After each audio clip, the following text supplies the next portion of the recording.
Intertextual Cardboard Experience. All right, before we get rolling today, I just want to have a very, very quick set of notes for us. So, first things first, I think I may have had my biggest journalistic blunder. I'm not sure if journalistic is the best one for this, but nonetheless, there was something that I got woefully wrong. I won't spoil it. You'll hear it. But I was looking at so many different designs from Trevor and people that he co-designed with that I think I collab-ceptioned myself. So when you hear it, you can be embarrassed for me as much as I'm embarrassed for myself. But another quick thing is that just with the way that the conversation went, it was just very uh, like flowy and kind of incorporated a lot of the different topics and the way that it was all set up together. I'll still have some timestamps to break up different parts if you want to go back into the show notes and find a part per usual, but there isn't going to be a sound effect.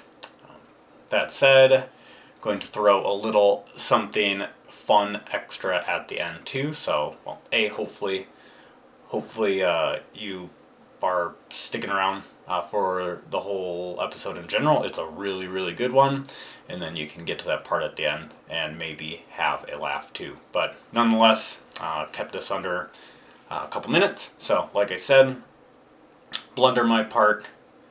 No sound effects chapters. Something fun at the end. Fantastic episode. Thank you. Hello and welcome to Intertextual Cardboard Experience.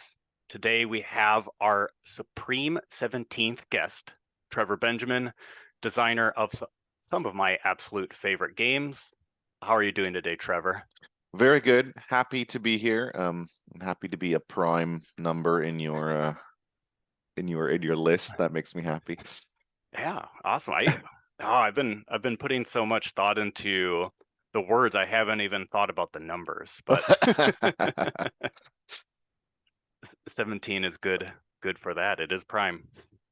Yep. That would be quite embarrassing if I'd messed that up. Well, I was just kind of like reaffirming it, even though I didn't even think about it. But I think anyway, happy to be here. Thanks, Roy. So I'm gonna be putting my cards on the table early here. I've actually thought about this conversation that we're gonna have for some time now. I do that for some of my episodes, but well, I've been thinking about this interview because I've been playing and enjoying your games for a while, and because I had and have what I think is a perfect title for this episode in Collabstraction. Yeah, very good. Nice.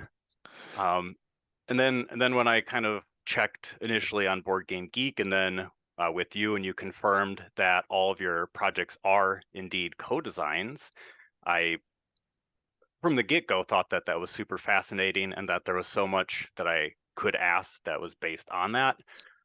But I was still kind of struggling with the overall arc of the episode, which is why I didn't, reach out, and that's just kind of like my process. I want it to make sense in my head before I can ask somebody to talk. But yeah.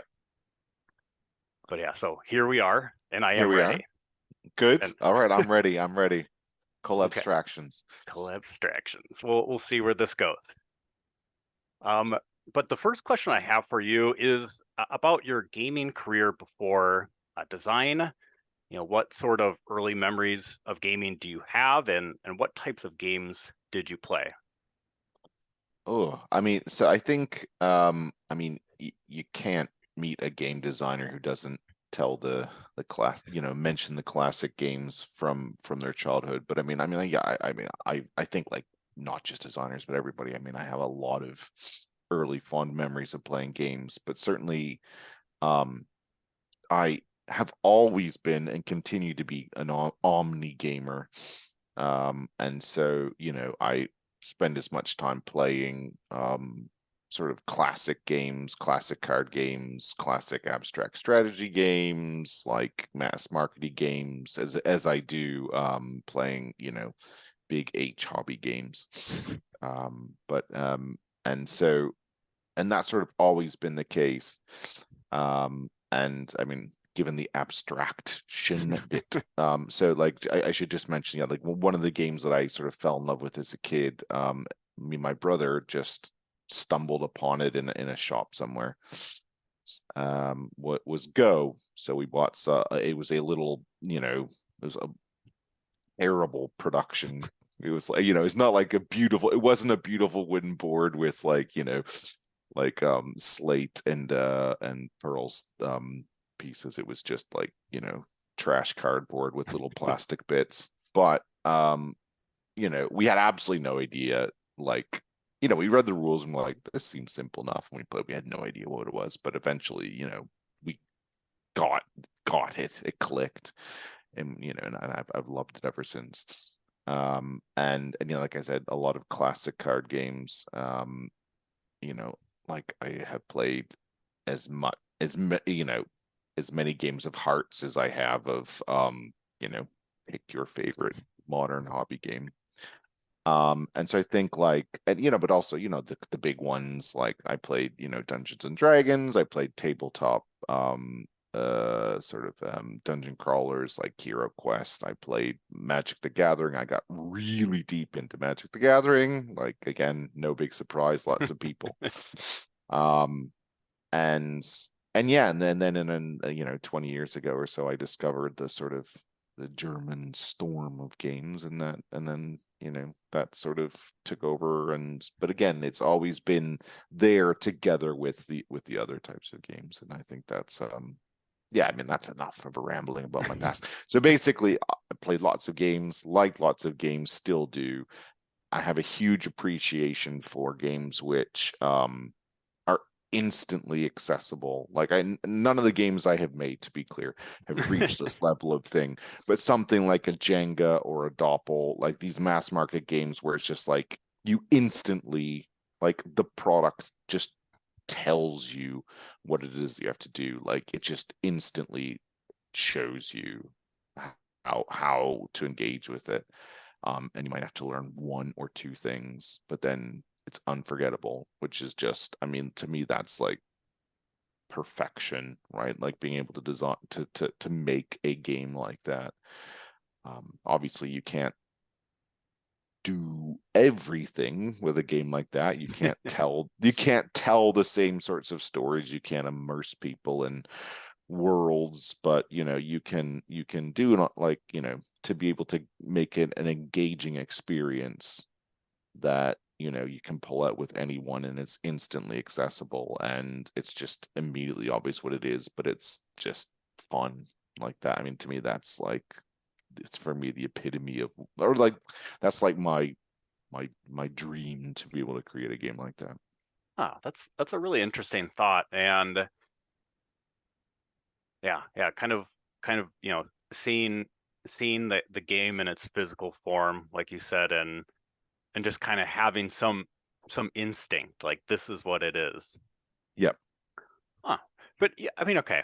I don't want to dive Sorry. into like, no, I like that a lot. I don't want to dive into, you know, so obviously in chunks, but my thought here then as a follow-up is, you know, you mentioned that like a lot of your games aren't like that. Obviously, you have to read the rules in order to see how you're interfacing with it. But have you made, you know, any sort of like efforts in designing in that space? Because I think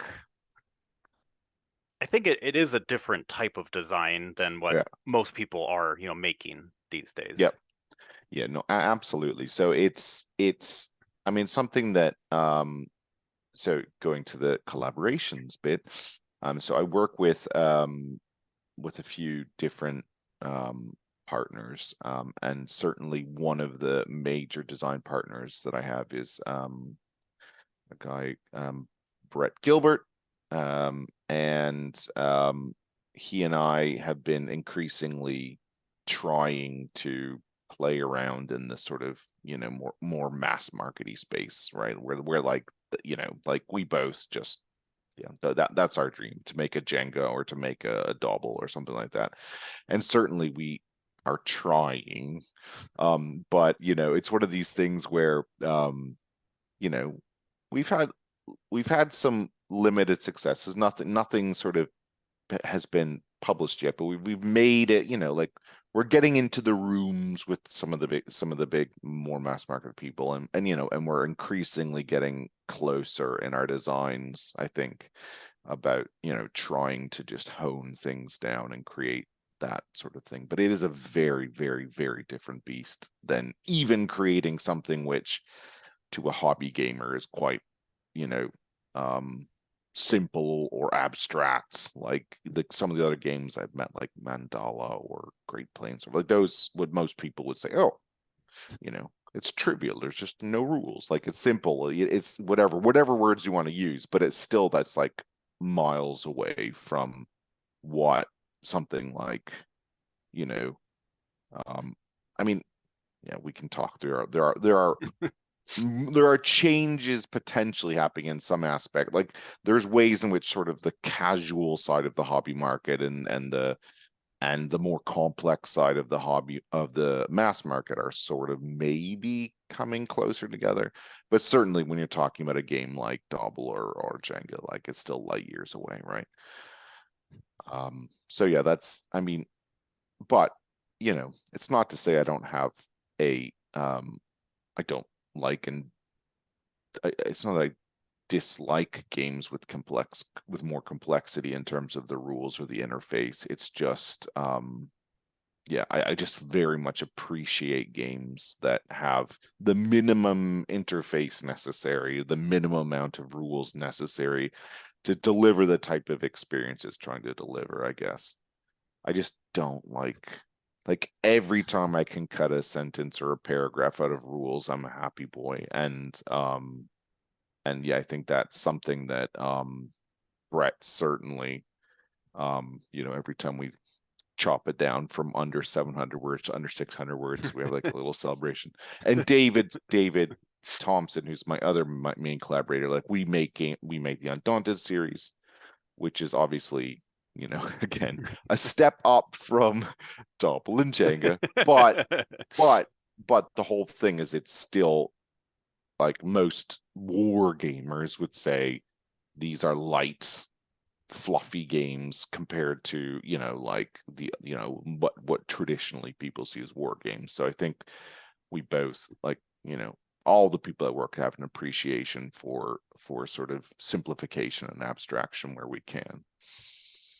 Yeah, I think like, you know, you're hitting on a good kind of hallmark of your designs in both co-design pairs that you just mentioned, and that's kind of, you know, bridging, being in the in-between space, or even if it is still kind of relatively light for, you know, like a war game, or light for a modern board game in general, like that, you know, doing the most you can with the least within those design spaces.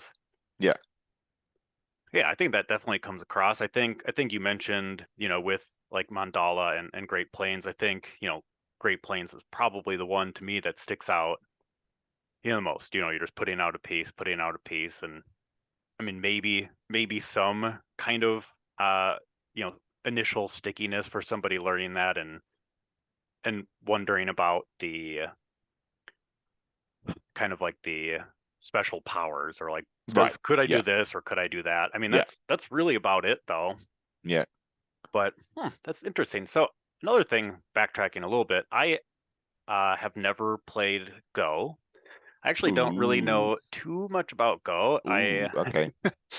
I know that you know, some Knizia games, especially Through the Desert, people say that it has Go-like elements. Do you feel like a goal with the Great Plains, or at least some inspiration for it, is from Go? And this is just me asking because I have no idea. No, I mean, it's good. It's a good question. And I mean, the answer is absolutely yes. So, and one day, I mean, it's probably a bit late now, but I had always wanted to write sort of a design diary for Great Plains. Maybe I will one day. And yeah, no, definitely. Like, I mean, that well, it's always tricky because design diaries always look like anything, like any piece of writing. You're always looking back and creating a history, right? And it's always a much cleaner history than the reality. Like, you create this beautiful narrative of intent and of things follow naturally from that intent. But certainly, like, the game was heavily inspired by Go and obviously games like Through the Desert and lots of other sort of modern games that have themselves traced back to Go.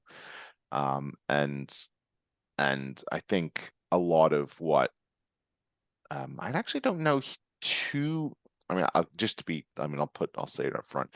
Reiner Knizia, the designer Through the Desert, and 750 other games, like literally 700. He is my, unabashedly my favorite game designer. Like I mean, I absolutely just love his work, and and so whenever anyone compares any of my games to his, it's the happiest I can be. Anyway, enough of that. But basically, so definitely, Great Plains and some of the other games, that I've made over the years have been sort of inspired by Go and those other games, and so in some of these other Go-like games. And I mean, Go is a weird one. It really is a weird one. It's one of these things where I don't know if I can recommend it. Like, would I recommend it to people to play? Like, I think it really depends on the sort of person you are and the amount of time and effort you're willing to put into it, because it is not a game that shows itself quickly. Like, it's very, very simple rules, but you learn the rules, you look at this big board, and you're like, I have no idea how to play, and I have no idea. I have no, like, where do I go? Like, what am I trying to do? Like, it just, because the rules, there are very, very few rules, but they're all about capturing pieces. But ultimately, it's not a game of capturing pieces. It's a game of building up area. It's like an area influence game, or sort of an area influence game. But the rules don't say that. Like, that's just what emerges from the rules. And yeah, and it's all symmetric to start with, and you're like, I don't know what to do. And you can play anywhere, and like, it's just, it's really, it takes time to get it. Like, and it's brutal because it's an abstract strategy game, and if you play with someone who is better than you, they just win. Like, end of story. there's no ifs, ands, or buts. Like, it's just like, no, they're gonna beat you. So when I remember reading some because back when I was a kid and had time, I remember reading like Go strategy books back in the days of books, and they were like, it's like, lose your first 50 games of Go as quickly as you can so you can learn to enjoy it. Just, I mean, that's basically what you have to do. But this is where lots of the sort of modern ilk, I say modern, Through the Desert's like 25 years old or whatever it is. I'm getting old. But like, there's these games that have been influenced by it. I think in many ways they make some of the things that the beauty of Go, they make it more palatable and immediate. And then also try to, in not very clever ways, hide the fact that it's an abstract game by giving you, a couple pretty pictures to look at and some little camels or little or what is it? I can't even remember what we have in Great Plains. They're foxes and snakes. Foxes and snakes. Yes, exactly. To try to lure you in, but ultimately if you get any enjoyment out of the game, you're getting the enjoyment of that type of like pure sort of, abstract strategy game. Yeah, that's really cool. So I had a kind of a few thoughts. I think the experience that I can kind of link to the most is I started looking into the GIF series games. Yeah, So I have two. I've only played one. So I have Devon and Czar. right. And so I played, I learned Devon physically, played it a couple times like that, and then it's on Board Game Arena. So then I Yeah, started playing, and it's one of those games where there are not that many people who are playing it, so the people who are the people who are yeah. playing it a lot. Yeah, they'll stomp you. They'll stomp you. And Yeah, I'm like, oh, this is gonna be a really clever play. I'm gonna, jump this huge gap, and I'm gonna go and leave their people stranded, or their little tokens, around people, their little chips stranded, and then they saw that like 5 turns ago, and then I lose. I'm like, yeah, all right. but I mean, it's one of the thing. I mean, it's funny that I make these abstract games and I talk about Go, but like I don't really spend a lot of time. Like I'm not a competitive player, and I don't spend a lot of time playing like I guess if you will, like the pure abstracts, like the themeless abstracts. Because I mean like the GIP series, I played a few, and then thoroughly I have enjoyed them, definitely. And like I don't play that much Go anymore. Just because it's such an ask to find people to play with. Yeah. But what I was gonna say is that what I find really interesting is when if you can find someone, like if you take one of these more modern abstracts, right? If you can find someone who hasn't played the game before, right? And someone that you enjoy playing two-player games with, and enjoy the sort of some competition and exploring things together, then I think it's like I always enjoyed that experience of learning a sort of abstract game with someone, and going through that, and the other interesting thing is that sometimes when I watch people play games like that, or Great Plains or whatever, is that like not everyone approaches it like a sort of high level abstract strategy player. They just sort of like bung pieces out and see what happens, right? And I mean, and that's what I love about it, like, is that these games can be played in that way. Like a perfect example is do you know the game Hey, That's My Fish? Yes, I know that Yeah, game.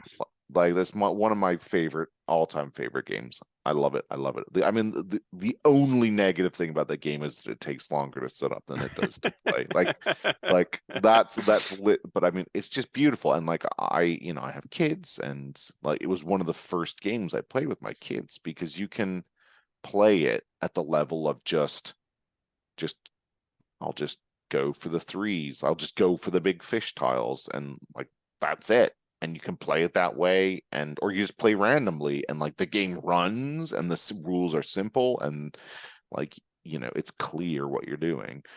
But it also has, on top of that, a whole different game, which is around controlling areas and blocking people off, and then there's the balance, and then it becomes the balance between those two things, and so you get depth with we get multiple layers of sort of playing the game, right? And I think I mean, to me, when a game can do that, I think that's fantastic. And I mean, in some ways I think it's Go's a bad example of that. However, I will say, when like I lived in China and in Taiwan for a while teaching English, and I taught some kids in Taiwan who were like sort of kindergarten age, and Go's a big deal there, and so like they played a lot of Go, but just watching them play, they played it as a speed game. Like it was just bang bang bang bang bang, and just like it was just, they played it. Yeah, they didn't deliberate, they didn't think, they just bung, bung, bung, bung, bung, take some pieces off, bung, bung, bung. And you know, and they thoroughly enjoyed it. And obviously in, you know, in deep in their brains, they were learning the patterns just through trial and error. And I'm sure that over time, if they continued to play, who knows if they did, that they would, that sort of foundational play would lead to them sort of grokking more of the emergent strategy of the game. But, you know, they were able to play it at that very superficial level of just make groups of things and let's see what happens. Yeah, a lot of good stuff in your thoughts there, and it's kind of funny because I'm thinking about, you know, my experience. So with Great Plains, yeah, I mean, obviously, I think, you know, when it comes to any type of game, I'm going to be, you know, competitive for the sake of, you know, playing, like kind of like agreeing to that competitive, Yeah. whatever, you know, but I'm not Yeah. going to overthink it, and sometimes if the competitiveness like matches with, I want to, you know, pick up a bird tile so I can fly over in this part and then Yeah. push your snake into a mountain just because I think it's going to be funny. Well, that's what I'm going to prioritize, and if it works out, that's awesome. Or, you know, in Devon, I'm going to try to make these super stacks and see how far I can jump jump on the board. You know, it's fun. Like, I mean, that's part of it too. So yeah, no, absolutely. You know, I mean, that's it. Like I mean, the games offer you lots of different ways of experiencing them and playing with them, and you know, and yeah, I mean, I get as much satisfaction out of just trying to do bonkers things or just experiment and play in the system that the game provides, the options that it provides, and just, you know, see what happens. And you know, but you know, there are some people in my life, like whenever I play with my brother or what, like, you know, we'll click back into competitive childhood mode, and it's like, I'm gonna thrash you, and like that's all that matters, you know what I mean? So it like, but when I'm playing, you know, I mean, my kids are getting older now, but when I was playing with, you know, when I'm playing with a 4-year-old, like, probably shouldn't be trying to crash them if you ever want to play a game with them again. And yeah, I mean, it's anyway, that's but yeah, it's good to hear that, you know, that you're, you know, that you're, yeah, anyway, that's enough of that. yeah, no, I kind of have one more, you know, gaming, you know, preference type of question, and things that you play kind of up until today. So, you know, and there's a reason why I'm asking this one too. So obviously, you know, co-op games have been around for a bit. I think people probably will say that, you know, Pandemic is one, or the one, or a one that really made that genre a bit more popular. So you said you're an omni gamer, but do you, or have you played a lot of co-op games? Is that something Well, that it's you're funny, interested in? and no, it's funny you mention that. So like, when I'm just playing games and there's more than 3 people or 2, or like, certainly like when you get to larger group games, like I play a huge amount of collaborative games or co-op games. Like, probably just one is the game that I have played, probably the sort of new, I mean, it's like, whatever, it's 4 or 5 years game. It's probably the new game I played the most of. And then like The Mind. Have you played The Mind? Mm-hmm. Yeah, I mean, like, I to me, that's just brilliant. I absolutely love that game. So I really, really like the sort of collaborative, cooperative, sort of party games. I'm doing air quotes as though people can hear. I'm doing air quotes. I love those sorts of games, and I have played my fair share of sort of, more of the sort of strategy type, cooperative games like Pandemic. Although I probably tend to prefer them less to the sort of more socially type cooperative ones, where it's not about sort of solving a puzzle together. It's about exploring each other, if you will, like doing something together, whether it's, you know, trying to provide clues to each other, play guessing games together, or like in the mines trying to, I don't even know what the hell, how you describe that. It's getting in sync.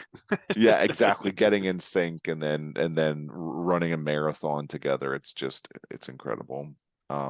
So yeah, like I'm certainly, yeah, and I mean, another good example is, like I said, I played.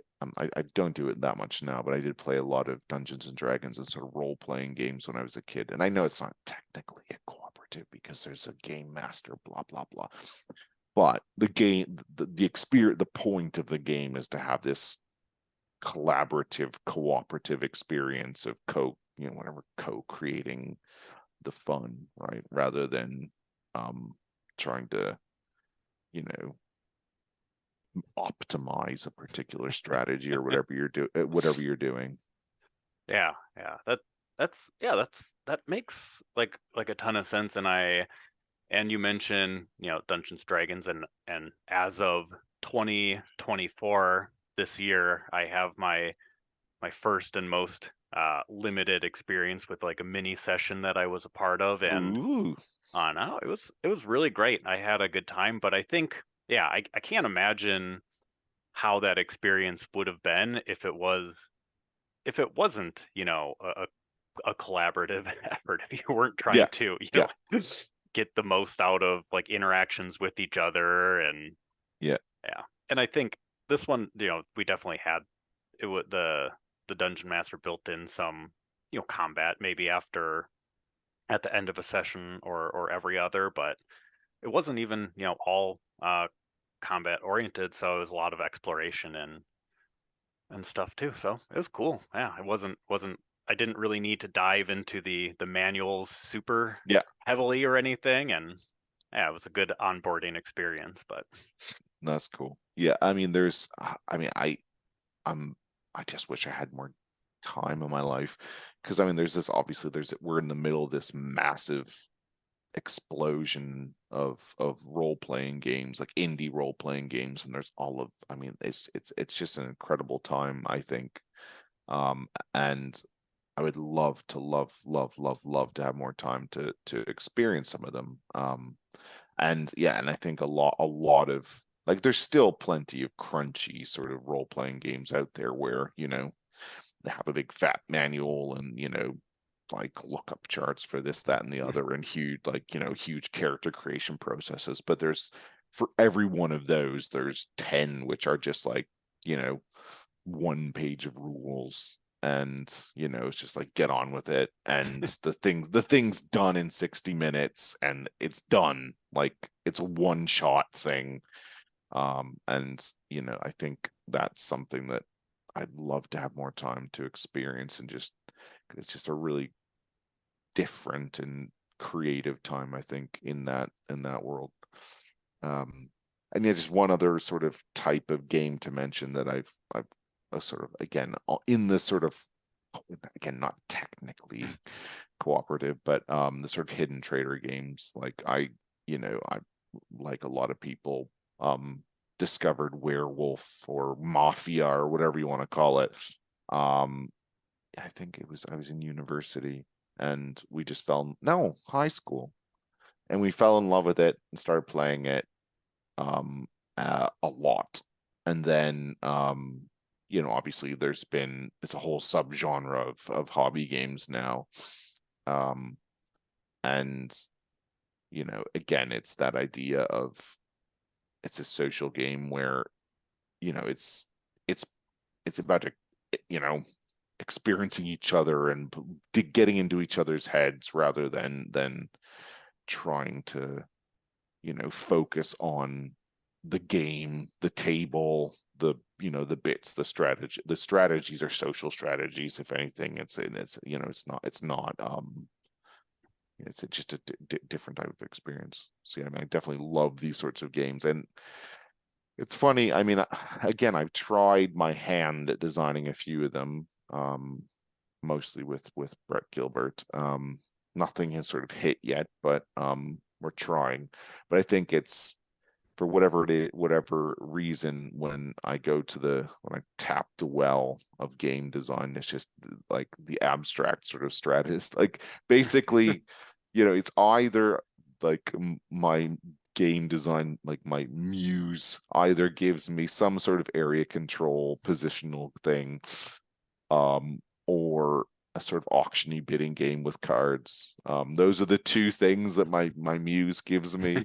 But I keep, it's funny because although I thoroughly love both those types of games, I love playing other types of games. I find it, I guess, it's less natural. I have to force myself to say, okay, if I were to make a hidden trader game, how would I do it? And yeah, so far nothing has hit, but you never know. Yeah, I don't know. I wonder too if it's kind of like a matter for you that those are the types of games that you're, gravitating towards playing most, having these, more social kind of bigger experiences. I mean, obviously, just one is going to thrive at more than three. I'm just Yeah. going to throw out like a hypothetical number. Yeah, And quite. and Yeah. and if it's, because, and speaking of kind of like a game that has some of those elements of simplicity and rich experience that comes from that simplicity, like in just one in the mind, two, if you're just holding yourself to like too high of a standard when you're thinking about that process. Right. I Right. mean, like, No, like, it's a fair point. It's a fair point. Yeah, it's a yeah, fair point. yeah. Yeah. No, I think you may well be right.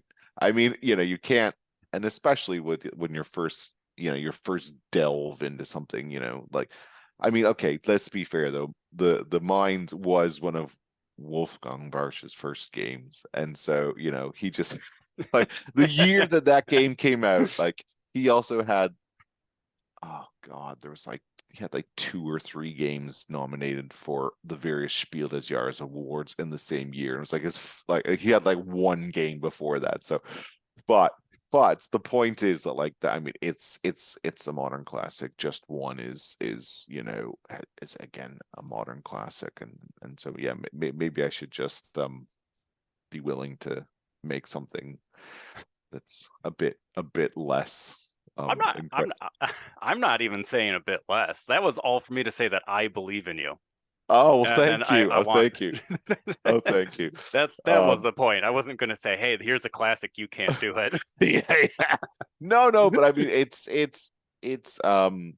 yeah. And like I said, so Brett and I have tried to do a few party game, like a sort of like these collaborative sort of whatever you want to call them, party games or whatever. And yeah, we've got some ideas and some things, and we've pitched some things, but yeah, just nothing has hit yet. And I mean, I'll be brutally honest, even if something comes, I gotta be careful, but even if anything even of the ilk the things that we have now, none of them are at that level.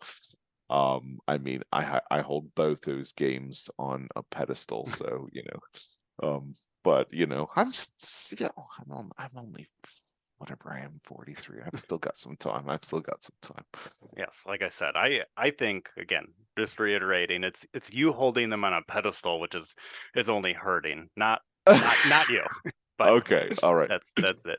So okay, I asked that question about the games that you're interested, or the co-op linked games, because it was kind of a transition point into some of the collaborative things that you work on, and the people that you work with too.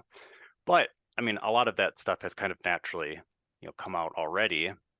So I guess a follow-up question before I even get into some of those a little bit is, I also wonder, especially of the games that I'm most familiar with of yours. I mean, I've played a lot of Great Plains. I've played a lot of Mandala.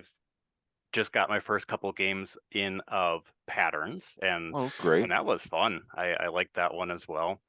And War Chest, and obviously the Undaunted series is one that I think I have. Well, I basically have all the Undaunted stuff, but I just haven't played it a couple times like that too, obviously. So I have quite the catalog of your Oh, games well, at thank you very much. all behind me in some spot. But I think War Chest does play up to 4. I've only played it head to head. Yeah. And there might be some here. Correct me if I'm wrong. Okay, this is just me not even thinking about it too much because I haven't played it much. But Undaunted is primarily 1 versus 1. Yeah, that's right. Does the new one that's coming out, is that open it up a little bit? So I mean, yeah, it's predominantly a 1 versus 1 game. I mean, that's how it started. That's how it was designed. There was an expansion a few years back that introduced solo play, which, just to be clear, David Thompson and I didn't design. That was designed by a couple other designers, both named Davids, which is just horribly confusing. And we also introduced a 2 versus 2 play, which is similar to what War Chest has. And the new Undaunted, the Callisto, the spacey one, sci-fi one, will have 2 versus 2 and solo in it as well. But I mean, yeah, it's basically, I mean, I shouldn't say this.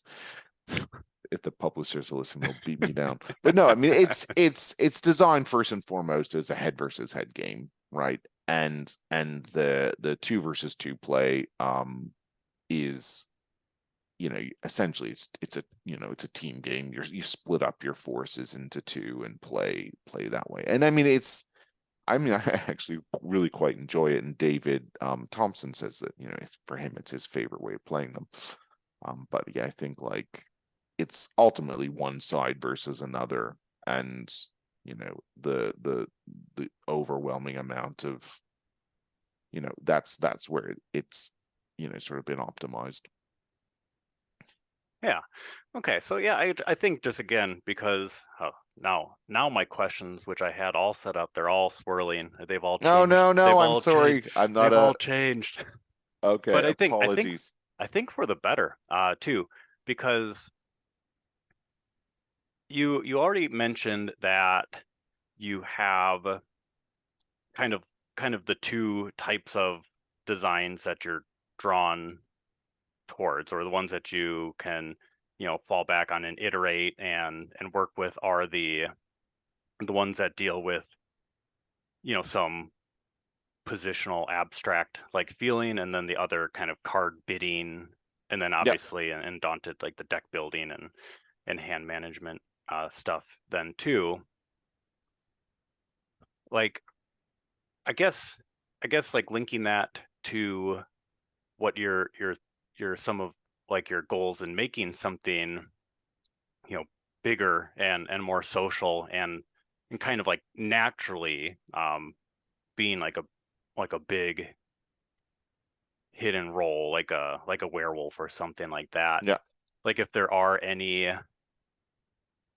kind of things that are like conflicting within your head, kind of based on like where you naturally fall towards. And that's not a question. I was just Yeah. Oh, yeah, that's interesting. Well, one thing that I think for the types of the sort of social games that like we talked about, like the Just One in the Mind and the Werewolf, like these things, they tend not to have sort of a shared space, right? Like you tend not to be looking down at something, right? Most of the focus is looking at the other players, or I guess in Just One, it's staring into the mid distance or staring at a thing, but like essentially you're trying to get into the heads of the other people, and that's what it is that you're focused on. And obviously when you play any strategy game, you're trying to get into the head of the other player, but it's always mediated through this sort of like shared board or whatever, right? And so yeah, I think convincing myself to move away from that crutch of there always being some shared thing that we're all looking down at, is something that, yeah, I think that's something that I'm just, yeah, I don't know if it's I guess I struggle to do that naturally, right? Like I want there to be something in the middle of the play area, that like, and that's that I want that. I mean, I love these games that don't have that, but that's just where my brain goes. And so yeah, and I mean, I guess like even with a game like a card game, a traditional card game, whether it's a trick-taking game or a like a ladder type shedding game, right? Like I played lots and lots of games like that and love them. It's still you're looking at a hand and you're putting things into a shared space to bid for something or to try to win a trick or whatever. So it's still very much us all looking down at the table at something, and that's where the interaction sort of happens, rather than looking up.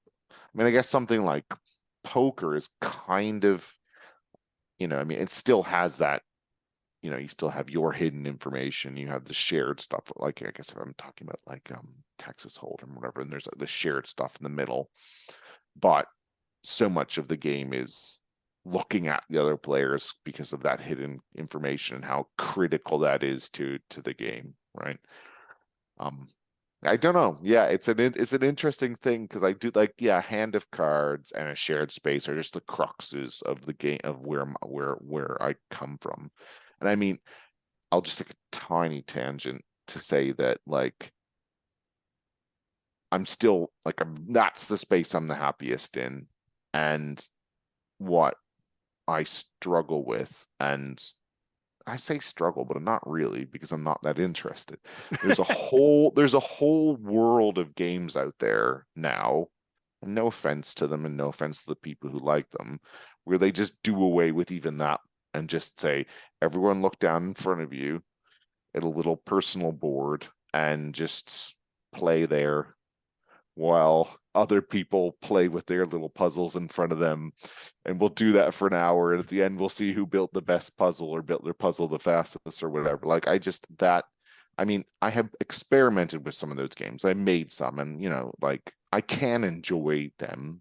The sort of I don't like the term multiplayer solitaire, but like those sorts of experiences, right? Where it's like it's much more I'm solving a puzzle and you're solving a puzzle, and we might occasionally like fight a bit over the puzzle pieces, like it's like, oh, I wanted that puzzle piece, it's like, oh, sorry, I didn't even notice, but sorry, I took it. Like those sorts of games, like take and make games, they're sometimes called now.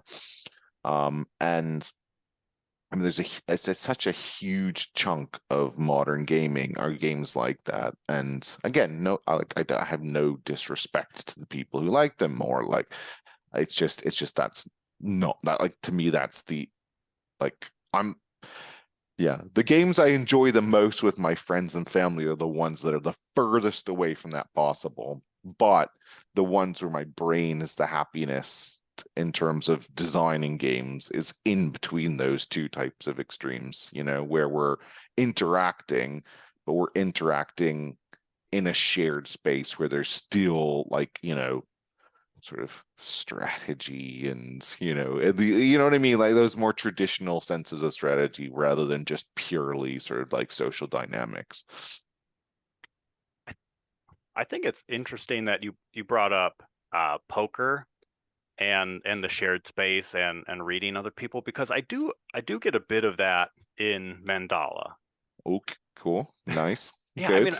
I mean, I don't think it's a poker-like game, but I do think, there is a lot of the, kind of like I don't know, there is a lot that's on the table, but there is also a lot that's above the table too, Yeah. and that wondering, that intrigue, and how much. I mean, like, you're playing with the cards and you're bidding with the cards instead of like playing with the cards and bidding with chips. So Yeah. yeah. Yep. Yep. Okay. No, good. I mean, yeah, I can see that. And I think that is a nice feature of auction games, right? Like auction games sort of have that, like, there is that aspect of, how much will they go for? And certainly in a game like Mandala, where you have sort of a restriction on what you can bid with, that there you have that element, like you said, of that sort of like, like the, do you have, can you bid more for this? Like, do you have those 3 red cards in your hands?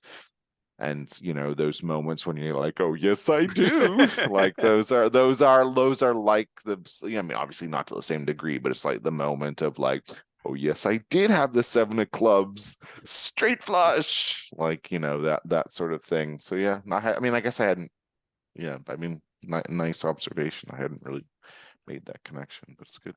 Yeah, and then that one. Okay, I'm just gonna start gushing because I've never, formally made a top 10 list of my favorite games, but I don't really. I mean, I've played a lot of games at this point in time, but every time I think about a top 10, I have Mandala in that top 10. So, Oh, that's brilliant. Thanks so much. and Yeah, it's something. It is a special game. I love it so much. yeah, it sort of took Brett and I a bit by surprise. I mean, we liked it and we knew that there was something there, but I don't think, I mean, I guess this is true for a lot of things. Like, I don't think we expected it to have this sort of, not that it's like, it's not top 50, top 100 games, but it's like, like it's done well, and it's been like the people who like it seem to really like it. And I don't think we expected it to have that sort of that reception. And so yeah, thank you very much. We're it's great. And also I, at some level, I don't think this is a horrible thing to say, but I don't think we necessarily saw a lot of the nuance and the depth of it in the same way. Like, it wasn't all designed in, if you will, which is a horrible thing to admit, but I'm here, scoop, admit it. Like, I think, certainly as we played it, we saw, we saw some of that, but like, I don't think it's just sort of, it kind of just sort of in some ways fell together. So we were combining a couple different elements from other games that we've been working on, and we're exploring it, but it was like, yeah, it just sort of clicked how we managed to, yeah. So I mean, again, I just go back to what I said earlier on, is that like, I mean, yes, there is intent and design, of course there is, and everyone, is trying to create something. But any designer who doesn't tell you that there's some just serendipity and some magic that just happens like by chance, by rubbing 2 things together in the right way, is either far, far better than me or is lying. So, one of the two. I'll offer up a third option. It's just that you're really good at what you do. All right. And no, I mean, and like, some of those things that you maybe, I don't know, not saying like took for granted or whatever, were just things that you inherently hadn't thought and baked into those different game ideas that you like mashed around to start with in the first place. So right. Yeah. Okay. Well, I'll take it. Thanks, Ryan. But I mean, I think for me, from like an outsider looking in, that's like legitimately how I see it too. I mean, it's, you can think of it like a sport almost. Like, Right. Not every time. Think basketball, where Luka Doncic like makes this fantastic 70-foot pass like on a dime. It Yeah. doesn't overthink it. It's just Yeah. years of practice and years of doing it. Yeah.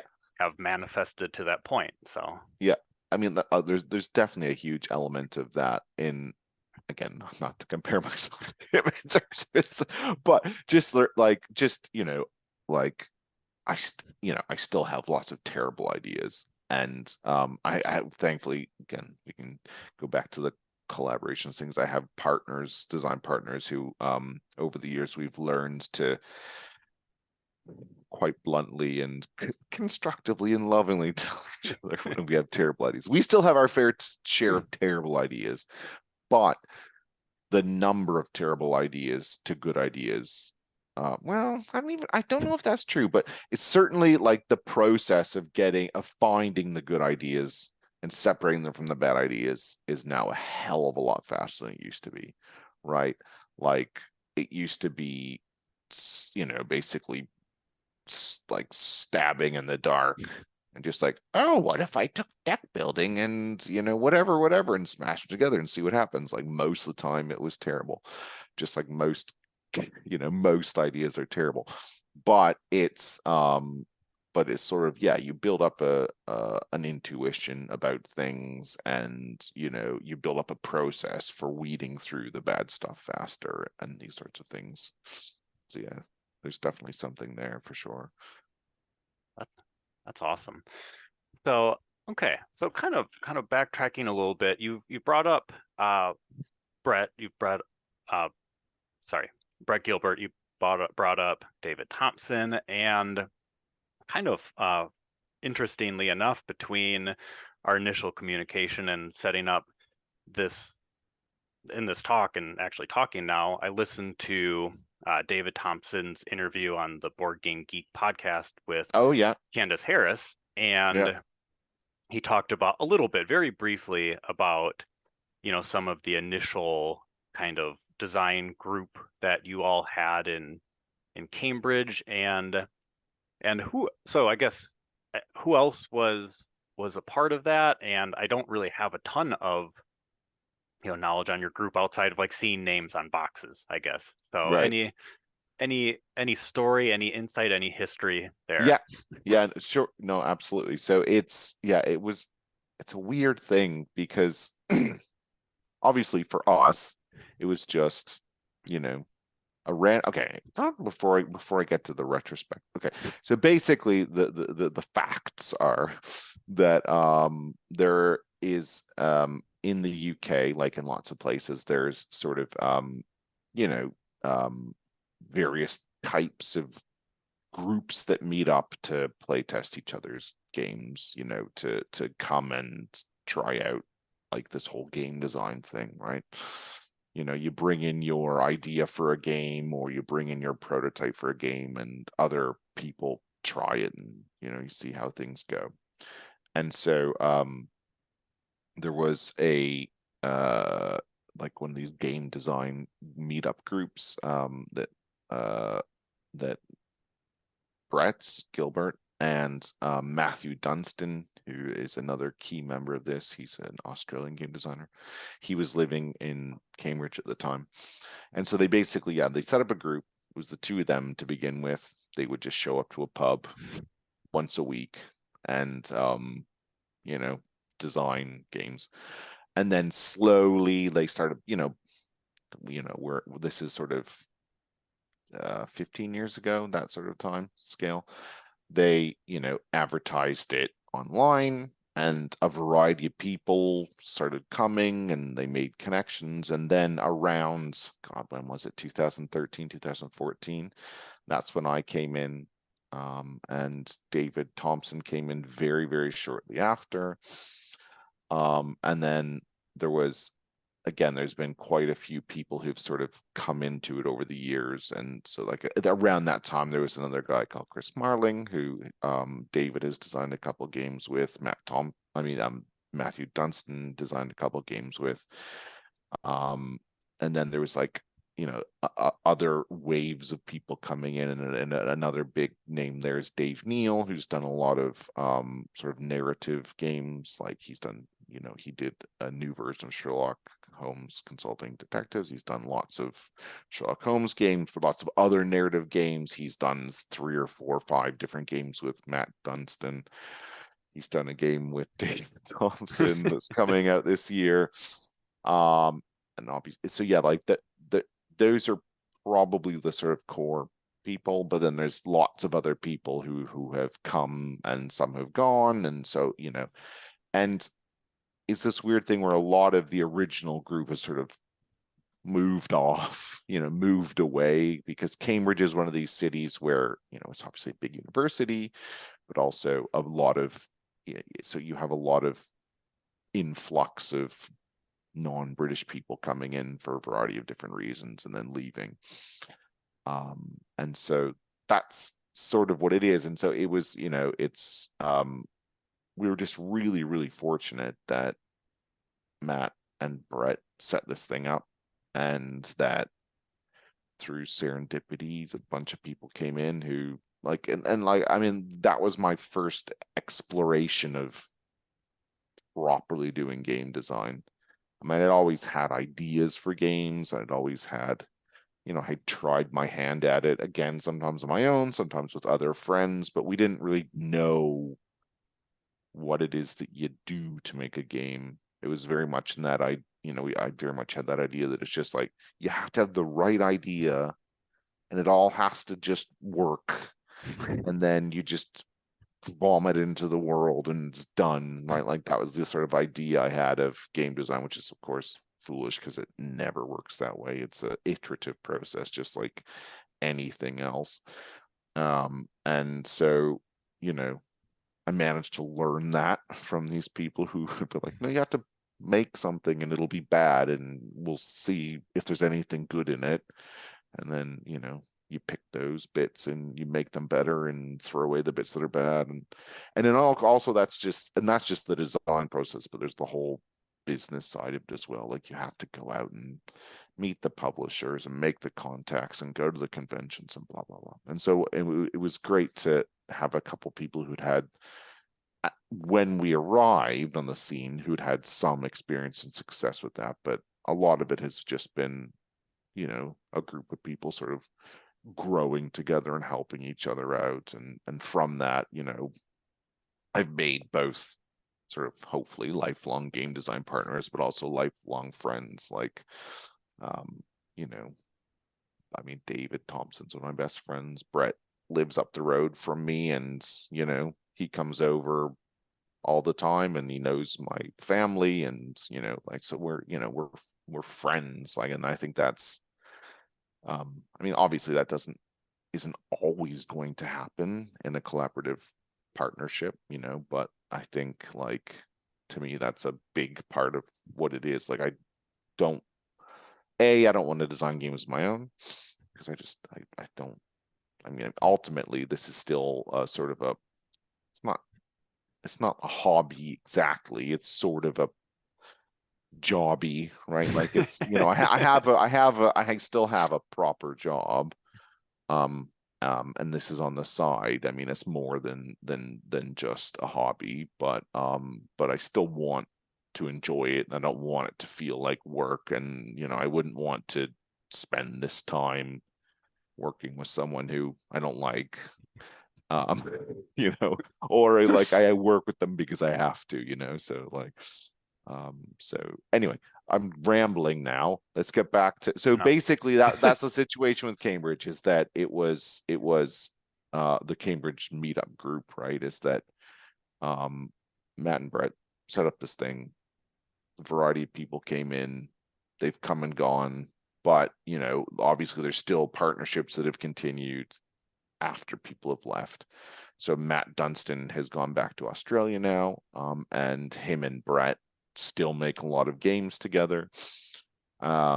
He still has other collaborations with people that he met while he was here, like both in the UK, and collaborations he has with some other European designers, some Aussie designers, like him and Phil Harder-Walking make some stuff together, and other people. So yeah, it's not that big a community of designers when you think about it. I mean, I think you can do a 6 degrees of Kevin Bacon type thing and quite easily hit pretty much anyone within 2 or 3 links. Well, a couple things. First off, if this podcast and these interviews aren't a vessel for rambling, then I'm not doing it right. So.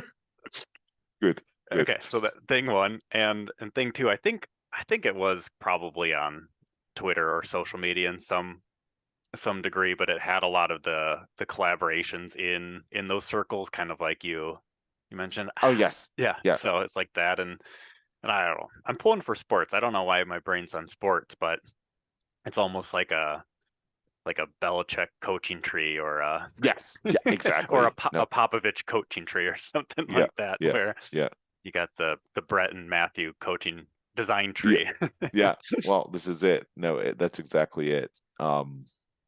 So David Thompson recently put out a video, like showing the, like, and I mean, there have been also some trios, which is kind of cool, where, like, again, none have come out yet, but like there's been collaborations in trios. Although, designing with 2 and 3 is it's a different thing from those. Like, it's an interesting one. So I've done a few myself, and I've just been talking to other people as well. Like, what there's this, I mean, it works, but it almost then becomes like you have to divvy up the labor a bit more.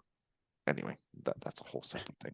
But basically, and obviously, when you go to the bigger, like, there's game companies out there that have much bigger teams, like Fantasy Flight Games, like they have much bigger groups of people, for example, working on a game than sort of the more, I don't know, you want to call it I mean, it's not indie or whatever you want to call it, design groups, right? Well, that's funny too, because I mean, I think one of my questions was, and you said it's a whole nother thing, and I have to imagine it is, but I did kind of have a question regarding that chief differentiation between designing with one other person and designing with 2, because I think, well, you mentioned, so you have Sniper Elite, and that was with David and Roger Tankersley, correct? Okay, so interesting. Again, don't feel bad. Don't feel bad, because it's even the I love your checking. So so Sniper Elite was Roger and David, but Roger and David and I have done Resist, which is a little solo game, and then Witchcraft, which is a follow-up to that, and we're working on other things now too. But trios are weird, because when there's 2, when there's 2, like, obviously when you're designing a game, there's always stuff going, it's always rumbling around in the back of your head. But when it comes to like doing the design work, there's only the 2 people, right? So you meet up, you say, this is the idea I had, or this is the work that I've been doing on this based on the last time we met, or whatever. With trios, you have this awkwardness where it's like, if you talk to one of the other 2 people and the other person isn't there, you kind of feel like you're cheating. Right? And so it's a weird one. And especially with David and Roger and I, because David and I meet like 3 times a week at least, right? Because we have, like Undaunted to do, right? Like, that's just like, it's basically, we're always working on an Undaunted game and other things, right? We have other projects that are basically like, so we're always meeting. And then Roger and David like work together, and they do their own game, a couple of their own game designs, like Sniper Elite, and so they talk together sometimes. And so it's like, sometimes it makes it a bit awkward, where it's like, okay, so we've already had this discussion, but then we have to have it officially with the trio, because and so that just makes the communication a bit interesting. And I'm sure that as you scale up to even more people, that becomes an even bigger problem to solve. And then you're just talking about, these are not problems inherent to board game design. This is just collaborative projects, right? Like, how do you manage communication amongst the people? How do you manage making sure that everyone feels like they're involved in every step, but also that some people are responsible for some things and other people are responsible for other things and all that stuff. And yeah, it's an interesting one. So like I'll just quickly mention, so with Roger and David and I, we have very, like, for the couple of games we've done so far, it's like, we sort of settle into roles. It became quite clear, right? Like, Roger does the theme and a lot of the history stuff. David did the main sort of mechanical conceptualization of the game, and he does most of the sort of marketing and managing with the publisher and this sort of thing. And then I do more like of development, and I write the rules and like, a lot of that sort of more editorial side of things. Right. So we have much sort of like quite clearly defined roles. I mean, obviously we're all involved at every step, but like that's sort of the way it works. And even in a duo, you fall into roles, and that differs depending on who you're working with. And David, and he's talked about this publicly as well. And I mean, obviously I talk to him about it all the time. It's like, the role he takes on when he's worked on a game with Roger is very different than the role he takes when him and I are working together. The role I take on is very different when I'm working with Brett than with him. And so you just sort of like, you learn these things. And it's, I haven't had as much experience working with lots of different people. So David has, and he, it makes sense. Like he said that, it takes a while to find that footing when you're working with a new person. It's like, okay, are you going to do this bit? Am I going to do that bit? Like, and especially if it's someone who you already have a relationship with, then you already have some of those basic, sort of communication, empathy pathways built up, and you can manage it. But when it's someone who, like, you may know their name or know something about them, but like, I mean, so David mentions a good example of working with Jeff Engelstein, who obviously is a big name, but David, had to figure out how to work with him, right? Like, because it's just a totally different person and totally different way of working, and so it's fun. I mean, it's fun, but yeah, like I've been fortunate, or I don't know, maybe it's not fortunate enough, whatever it is, maybe not so, but that all of the designs I've done have been with people that I have a relationship with beforehand. Yeah, and you mentioned it before too when you're talking about working with Brett, and how obviously you're spending all this time on something that you want to be doing, and you have that friendship, so you had a relationship, and then it's obviously grown. So that, I don't know, it's a very unique opportunity. Yes. Yeah. So now yeah. that's all I had. Just very special.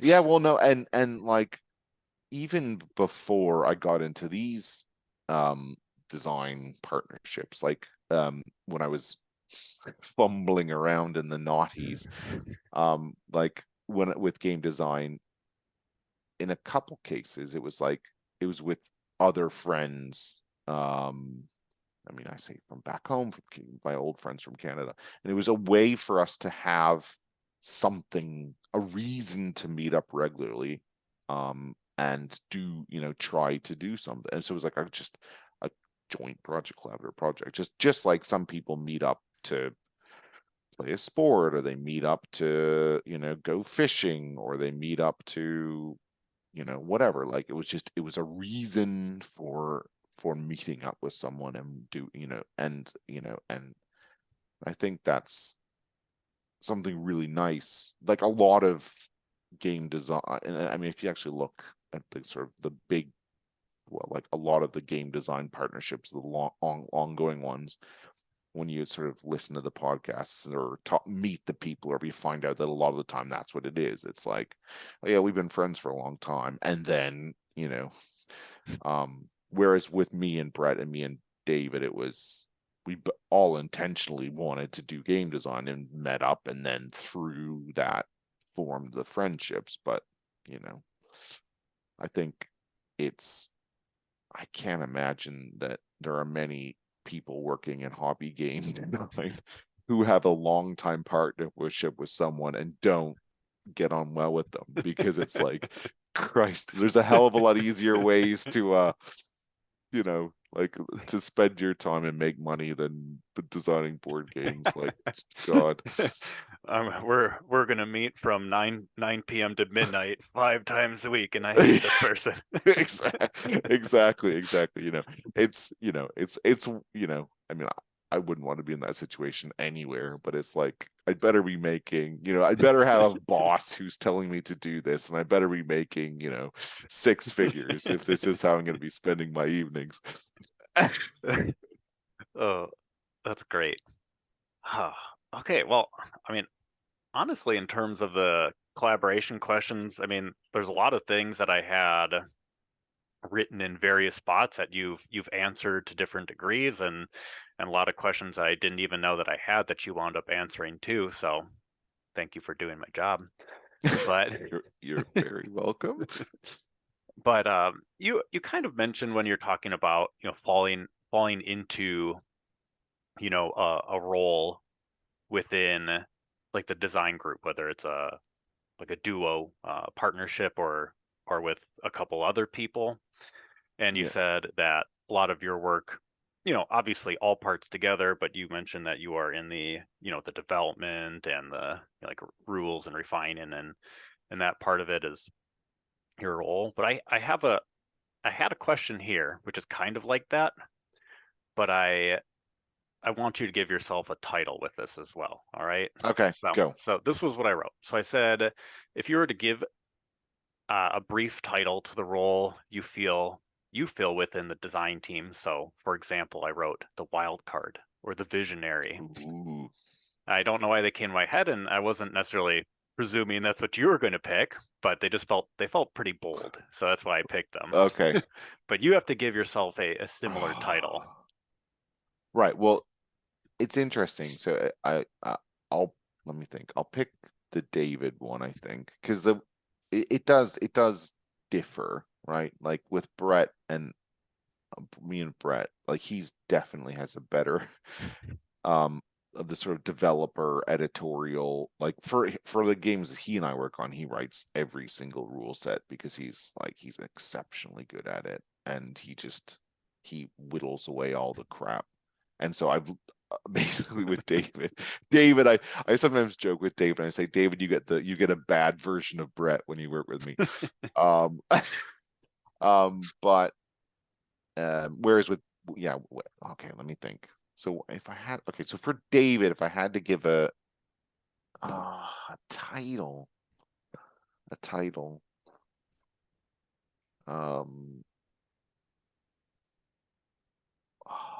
a good one. Oh, you put me on the spot here. Okay, let me think. So if I don't want to put a negative spin on it, but yeah, like there's 2 things that David always says about me. One is that on the one hand, I'm always trying to cut out rules, right? I'm like, so it's like but we can't do that, or like, but then we have to do this, and it's like, ugh, like that sort of thing. So I mean, I guess it could be Mr. No, we can't do that. It doesn't sound very good. But the other thing is that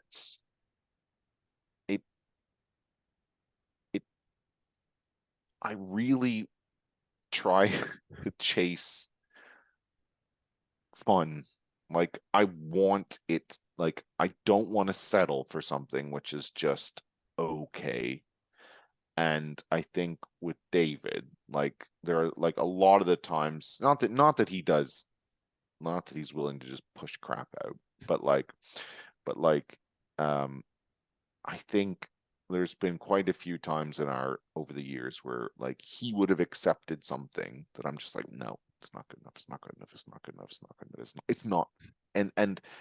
And I can't always articulate why, I don't think it's good enough, but I'm like, this just isn't, it's not fun enough, or it's too clunky, or, it's basically just not good. It's just not good enough. Like we're better than this, it's like, we're better than this. And especially now, it's like, I'm like, I don't want to just put a crappy game out there. Like, like it's one of these things where if I relied on this for my, to pay my bills and these sorts of things, I'd probably have a different opinion. But it's just like, I don't want to put a subpar thing out there. There's lots of games that, like, there's thousands and thousands of games coming out every year. And again, I'm not saying that all my games are perfect or anything like that, but it's just like, I don't want to put something out there that I feel that is not fully baked and something that I'm not happy to stand behind, right? And so it's we're not done, Mr. We're not done yet, or something, or something. We can't do that, and it's not done yet, or one of those two things. Okay. So I guess that's sort of a quality control type role of both in the sense of the quality being, is it as refined and simple as it can be, but also is it as good as it can be? Yeah, well, you gave me a couple, so I was trying to come up with like a title based on like the initial thing when you said you're kind of like chopping out rules and refining. So in that regard, kind of like a Grim Reaper or like a Rules Reaper. That's good. No, that's good. That's good. I like it. I see. I'm not the theme guy. I'll tell you that. If it's any of the theme, the pizzazz comes from David or other people. And with Brett and I, we're horrible because we're just like we're often scrambling to try to find something to make sense of these rules that we've written. And it's just like, what makes sense of this? Nothing. Anyway. But yeah, Grim Reaper's good. That's good. Right. Thank you. I'll take that. We'll stick with that for now. But the other part, it doesn't necessarily fit with your part two. So I was trying to come up with both at the same time, and it just wasn't working in my head. But we'll say, based on overall, we'll just say the Grim Reaper. That's nice. That's your role. Good. No, it's good. Yeah. I like it. Okay, so here, just kind of like where we are at in our conversation. I had some specific like abstract questions, but honestly, the way that you talked about, your inspiration early on and Go, and I feel like some of the conversation is just not necessarily knock those questions out, but thinking about like the scope of the interview. I'm gonna have one more collaboration type of question, and then get you to the wrap up questions too. Cool.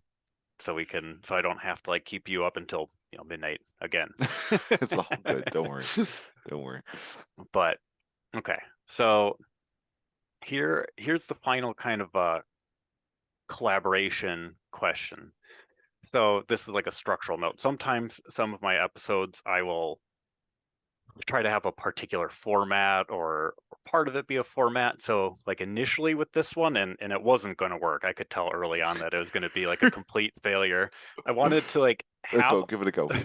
I wanted to have all these questions be kind of in the vein or feel like interview questions. Right. And then how sometimes like a job interview question, a lot of them are about teamwork and this and that. But I feel like I ran out of real estate with that format really early. But I wanted to keep one though, and this is so I got it from, I was just kind of poking around on typical teamwork based interview questions, and I got this one from Indeed. So I'm not sponsored, just crediting the source, I guess. But the question is, it's actually more of it is a question. It says, share an example of a team project that failed. Oh God. All right. I have to be careful. All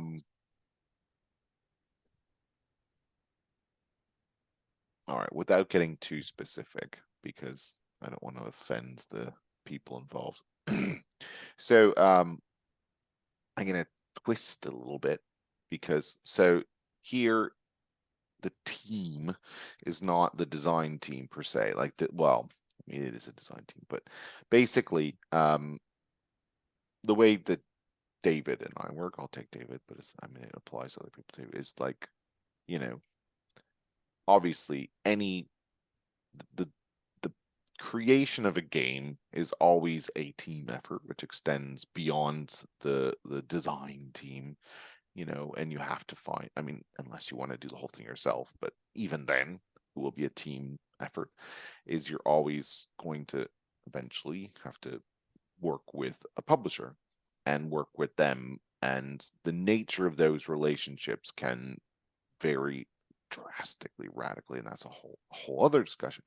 But generally speaking, with David and I, we prefer to sort of effectively do and manage all of the design bit, right?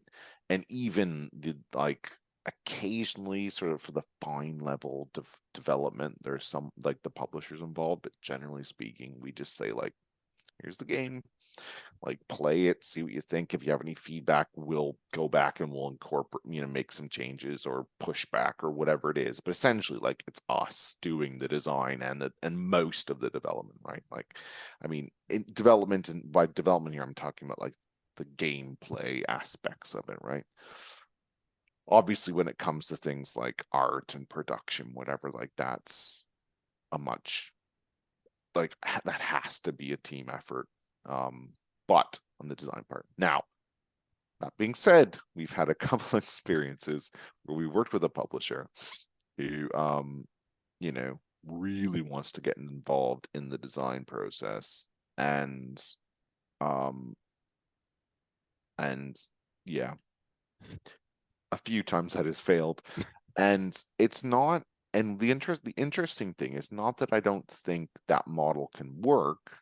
It's just that I think for that sort of model to work, the external designers, so David and I, for example, you have to be doing this as a full-time job, because you have to be willing to, you know, spend lots of time in meetings, or, you know, meet with the publisher once or 2 or 3 times a week in order to, like, you know, work on the design together. And it's just like, that doesn't work when you're also juggling almost a full-time job in my case, or a full-time job in David's case, and managing like the rest of your life, your family, your kids, like all these things. And so it doesn't, like, that sort of model just doesn't work for someone who's doing this in the way that we're doing it. So that's an example where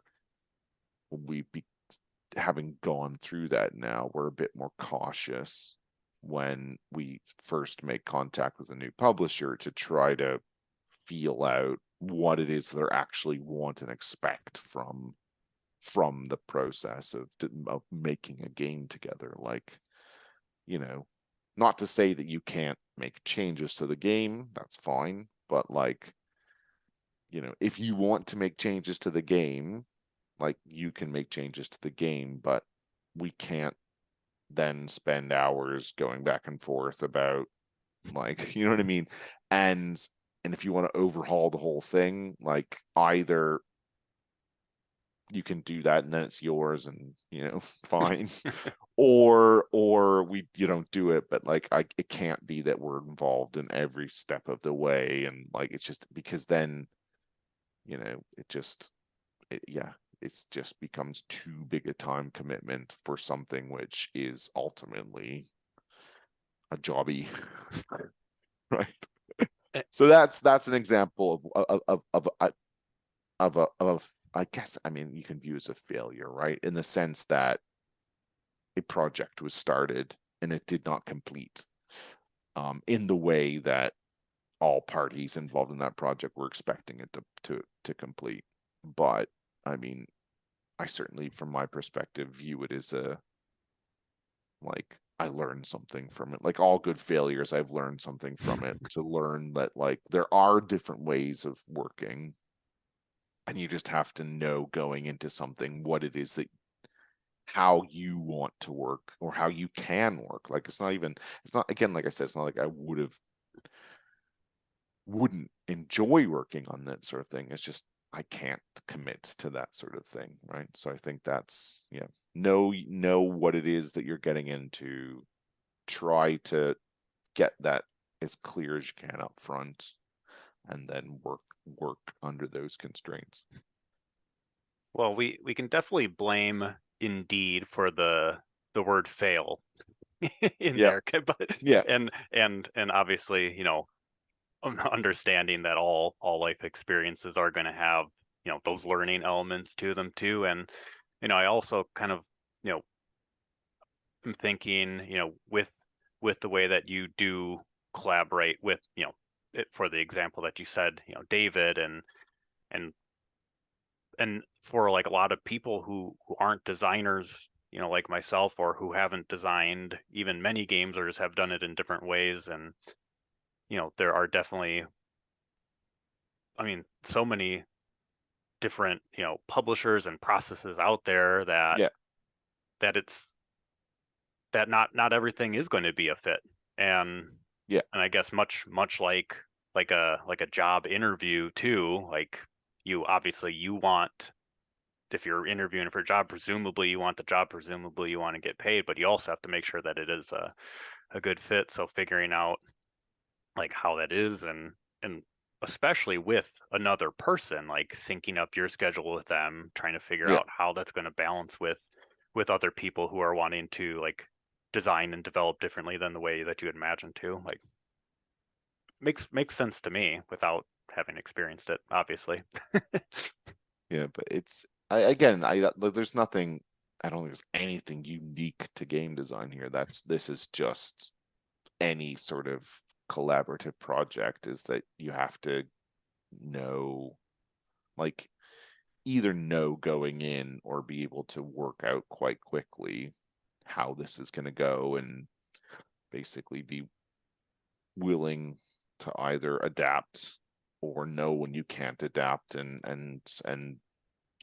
be grown up enough to just say, sorry, this isn't working. Like, this isn't what I was expecting, or this doesn't fit with, the way I have to work for reasons X, Y, Z, or enjoy working for X, Y, and Z. Like, so it's just, I guess sort of, yeah, that's just the nature of humans being humans. Yeah, the nature of collaboration in general. Exactly. Bringing it home. Okay, cool. So for my wrap up section, I have a couple of questions, and with the title of the show being Intertextual Cardboard Experience, Yeah. I like to open it up to something that has been stuck on your mind, a text. So this could be anything: book, show, movie, board game, video game, song, something that you recently consumed in some way, and it's stuck on your mind. Oh, okay. Let's have a think.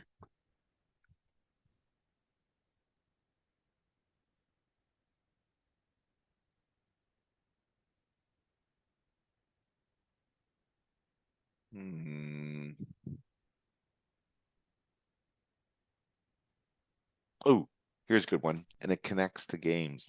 Ooh. So there's this very weird sort of reality slash game showy thing called The Traitors. Do you know this? I do It's not. not Netflix. So it's originally British, and there is now a Traitors USA and The Traitors Australia, because of course that's the way these things work. And essentially, they've taken a game like Werewolf, very similar to Werewolf, and turned it into a multi-episode TV show. It's not great TV, but it's interesting to see someone try to take, this thing from our little weird little hobby and making it big and more, and yeah, so basically, I mean, the basic shtick is, yeah, it's basically the werewolf. It's basically werewolf, but like, so the first bit of every episode, they have a way to like build up the prize pot, right? So they go on some thing and they go do some activity, and it's like, oh, go find bags of gold in the woods, and the more bags of gold you have, the more you build up your pot. And then they have the round table where they all, come in and accuse each other and then vote when the people gets killed, and then the traitors secretly go off and murder someone, and and eventually whittles it down until the end final episode, where if there's any traitors left, they split the money, and if all the traitors are gone, then the faithful split it. So it's basically, like I said, werewolf. But yeah, this is really interesting. I mean, both for the obvious reason that it's just nice to see something from our world making it into pop culture, but also just to see how much, like, how the stakes that people put into is, I mean, like, people get really, really upset. Some of the people get really, really upset. And I get it, because ultimately, these game, like, ultimately lying, bluffing, even if it's within the magic circle of a game or a game show or whatever, like, these are real relationships that you're building, even if they're, sort of shallow TV relationships. They're still relationships. Like, these people are, living in some place for a week, a month, whatever it is, a couple weeks or a month. And yeah, like, people get pretty upset. Like, there's lots of crying and I can't believe you did this to me sort of things. And it just brings me back to the experiences I had, playing Diplomacy. Have you ever played Diplomacy? I've not played Yeah, Diplomacy. like the Diplomacy, the Friendship Wrecker, or playing, like, Werewolf and these sorts, like, it can, I mean, eventually, if but yeah, it's like that. It's just incredible that games, even even if you're inside like a little magic circle, it can't have such a, it can, the effects, like what happens inside the magic circle, can leak into the real world. And I mean, I guess obviously it's different. It's especially the case when there's $100,000 on the line or whatever, right? Like, yeah, Oh, people aren't happy when they lose at poker, yeah.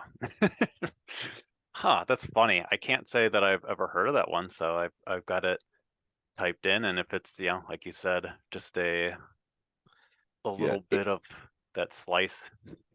yeah, it's not like, I enjoyed watching it, but it's not quality. Like, it's not, I'm not heralding it as like some masterpiece or anything, but it's interesting to see, um like, rather than it being a competition about baking or cooking or L- basket weaving. It's like, no, we're Love. we're yeah, exactly, or love, exactly.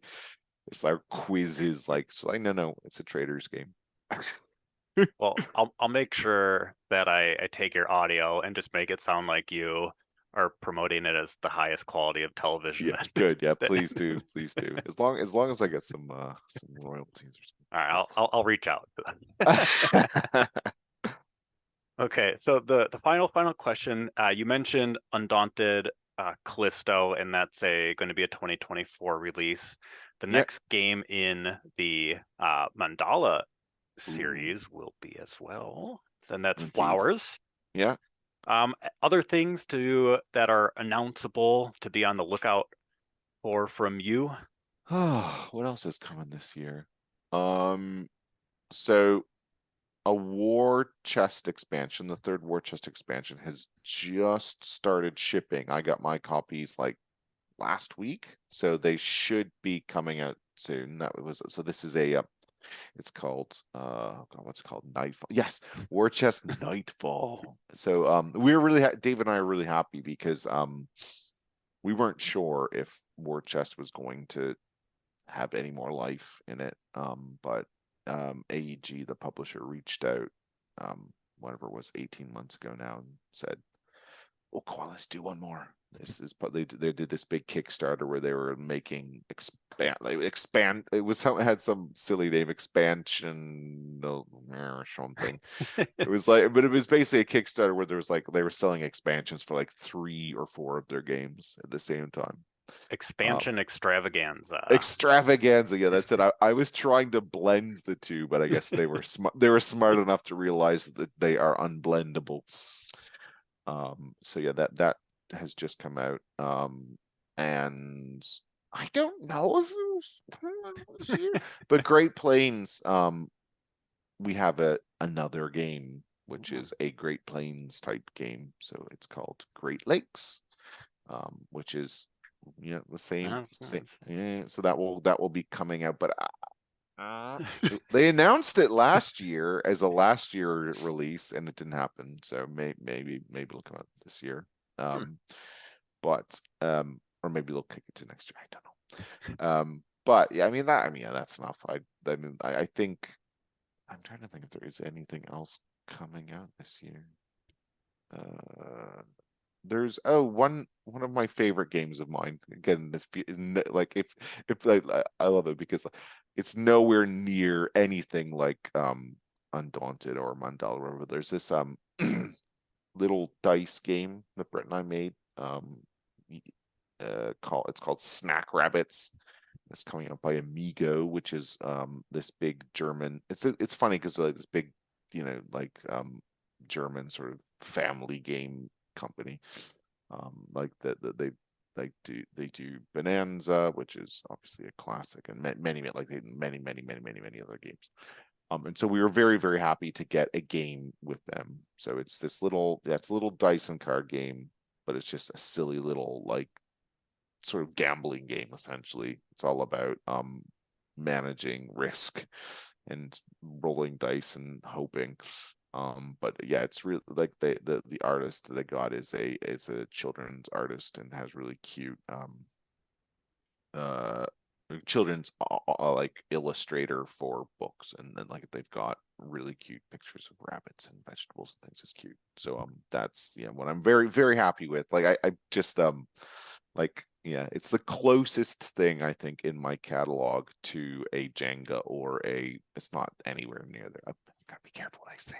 It's beautiful. I love it, but it's a game that like you can just pull out and play with a 4-year-old or an adult, and it's fun and it's immediate. And so like I'm very happy and proud of it. So that's one I'll mention. It doesn't, unfortunately, the English, so the German version was released the very beginning of the year. There are plans for an English version, but it hasn't come out yet.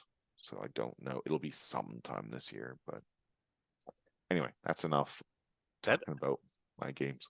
No, that is fantastic. I mean, I didn't see. I mean, you said it was announced last year, but I didn't see about the Great Lakes, and I mean, I was undoubtedly going to get that no matter what. But being a good 30 miles from Lake Michigan, I think perfect.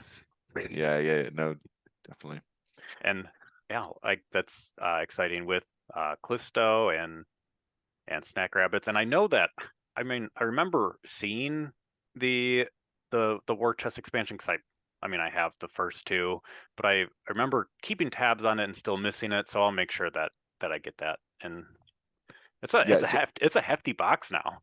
Oh God, yeah, it's crazy. It's it's a lot of pokers.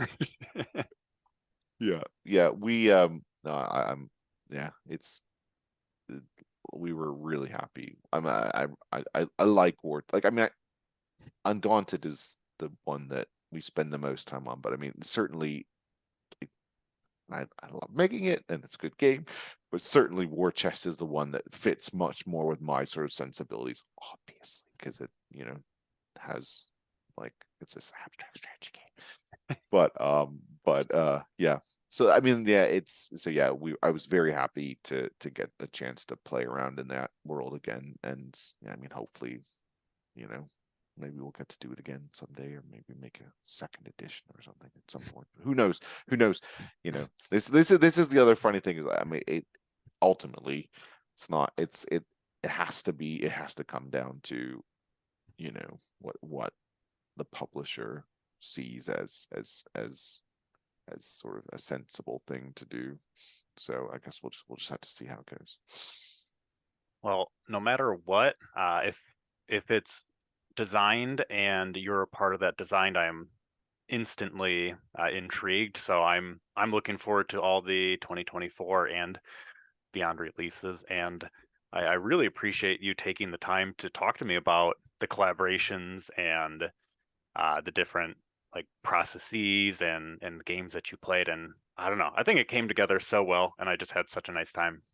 Oh, thanks, Ryan. No, it's great. It was yeah, it was like it was really nice to meet you and to chat. I mean, I don't do that many podcasts, so it was yeah, like I mean, I don't know if you like David is doing like 2 a week. I don't know how he manages, but I don't do that many podcasts. So it's always nice, and it's always nice to to meet people who are enthusiastic about games and, you know, have something they want to, like, obviously if you're creating a podcast, you're creating something, so you haven't, you know, you have a voice, there's something you want to say, and there's something you want, or something that you want to bring or contribute. So I'm, you know, always happy to do it.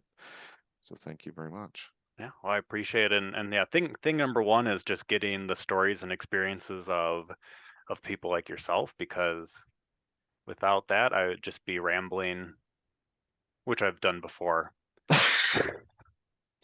It's always better to ramble with someone else than to ramble on your own, for sure. Exactly. Sure. Well, again, thank you so much, and have a great night. No, cheers, Ryan. Called The Traitors. I enjoyed watching it. Quality, some masterpiece. It's interesting to see. Intertextual Cardboard Experience, the most Collaborative podcast about board games and any other text that they connect to. Thank you so much for choosing to spend your time here. Any further support, such as sharing the show with friends, following the page's socials in the episode description, writing a review, filling out the feedback form, or doing anything else you can think of is greatly appreciated. Keep playing, watching, reading, listening, experiencing.